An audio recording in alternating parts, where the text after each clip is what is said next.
chose parce que le château tel qu'on l'a en tête très généralement, il est voilà, le fruit d'images qui se sont développées au XVIIIe, XIXe siècle dans le contexte de ce qu'on appelle le néo-gothique, et puis avec ces châteaux énormes avec une multitude de tours, avec des souterrains, avec des oubliettes, avec des trésors cachés, hein. Et puis tout cet imaginaire, il s'est beaucoup renforcé tout au long du XXe siècle, surtout la deuxième moitié du XXe siècle, avec la BD, avec les films, avec les séries, les jeux vidéo aujourd'hui,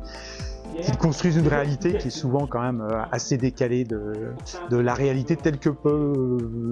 la montrer l'archéologie et l'histoire, avec des châteaux qui sont souvent beaucoup plus modestes que ceux qu'on peut voir généralement, dont le rôle militaire est quand même souvent secondaire, parce que voilà, il y a d'autres fonctions tout aussi importantes, de centre de pouvoir politique, de centre de pouvoir foncier. C'est un lieu de résidence d'une famille aristocratique, c'est souvent un lieu qui a donné naissance à un habitat. Beaucoup de nos villes, de nos, disons, bourgs et villes aujourd'hui ont pour origine un château. Ça, c'est quelque chose qui est... Et puis du point de vue des matériaux aussi, ce château, on associe souvent ça à la pierre, dans une vision assez simpliste. Les plus anciens châteaux seraient en bois et puis les plus récents seraient en pierre. En fait, voilà, l'archéologie et l'histoire montrent depuis des années que les choses sont infiniment plus complexes que ça, et les deux matériaux ont coexisté tout au long du temps, et que on peut avoir des résidences de familles aristocratiques à la fin du Moyen Âge qui sont construites complètement en bois aussi.